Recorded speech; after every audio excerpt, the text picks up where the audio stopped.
Skammel han på en dörrig, ty han var både rik och god, så överskär han sönder 50 kolver, mäkten i nåd för dit råket med skammelsen som anken stiger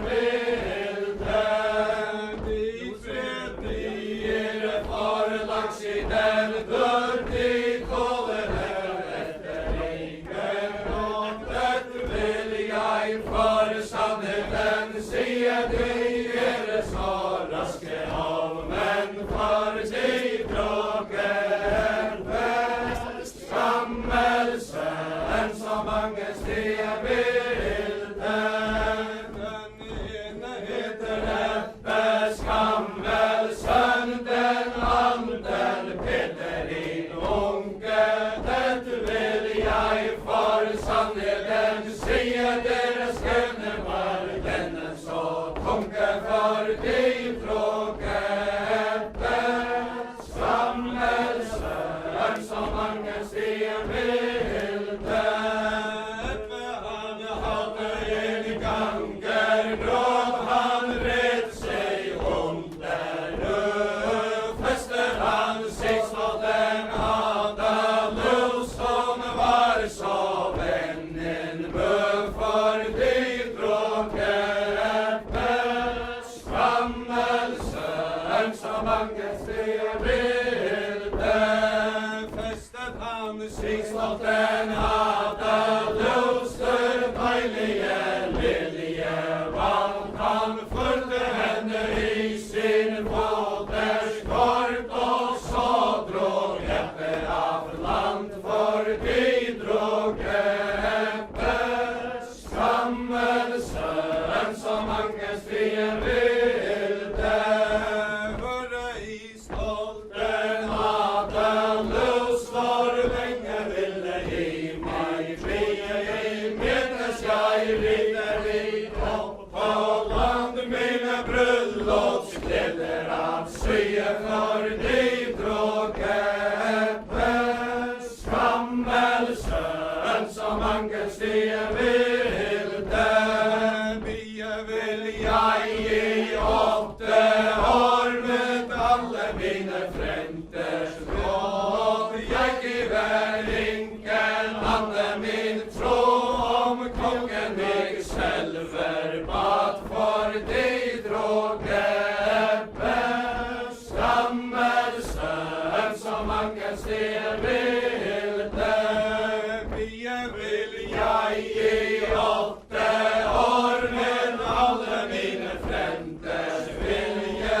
Jeg giver ingen alle min tro, om kongen meg selver gilde for de drog Ebbe skammelsen som mange stiger bilde.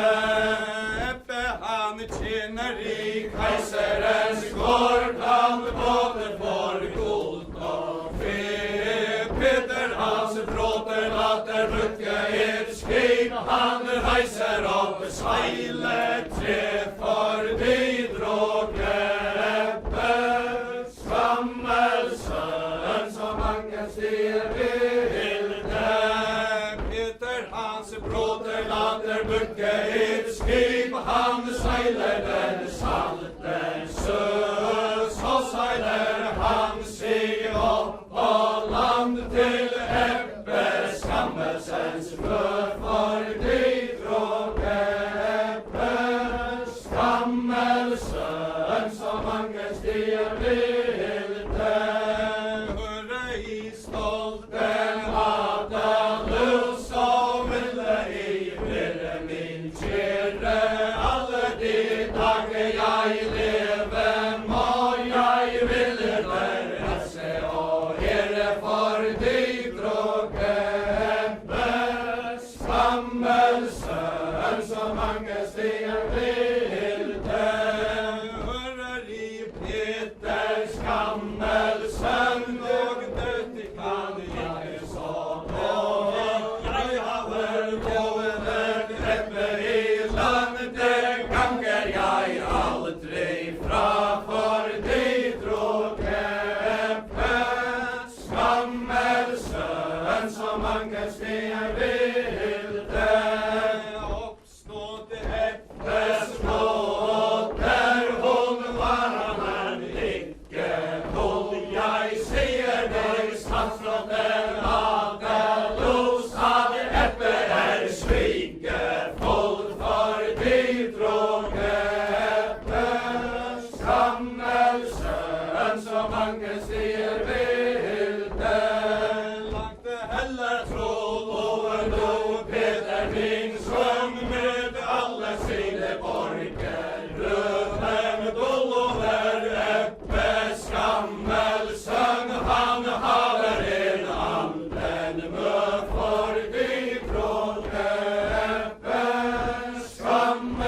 så mange stier vilde.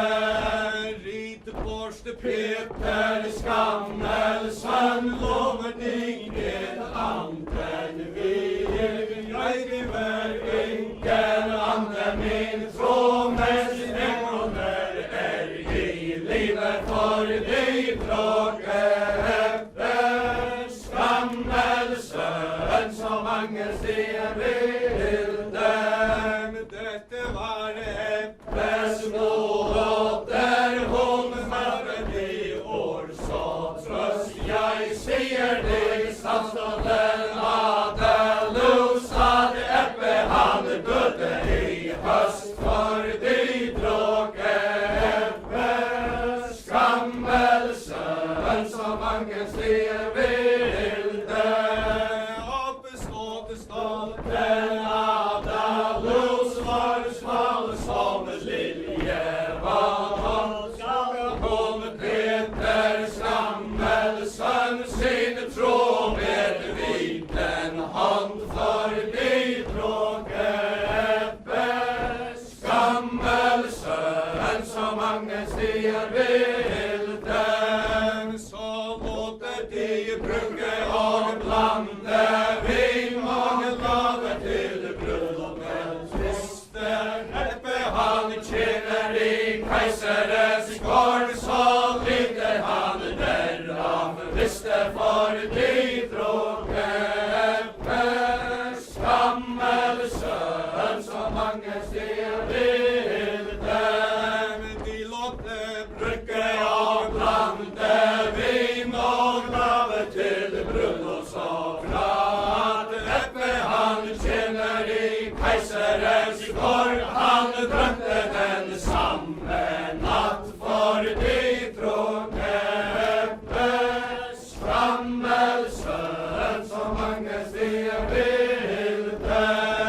Eppe han våkner om midnatt, forteller han sine drømme. Våken lå hans neste søvn, han kalte så nøye i gemme for de tråke. Eppe, Skammelsson, så mange stier vilde. Jeg drømte at min faders gård stod all i lysende brand. Der brente inde Peter din broder, og så min liljevann for de tråke. Eppe, Skammelsson, så mange stier vilde. Jeg drømte at min stenståe stod all i lysende loe. Der brente inde Peter min broder, og så min skønne jomfrue for de tråke. Eppe, Skammelsson, så mange stier vilde.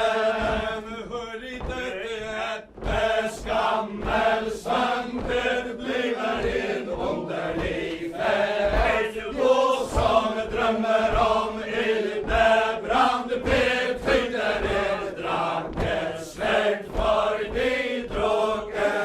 Eppe, Skammelsson, så mange stier vilde.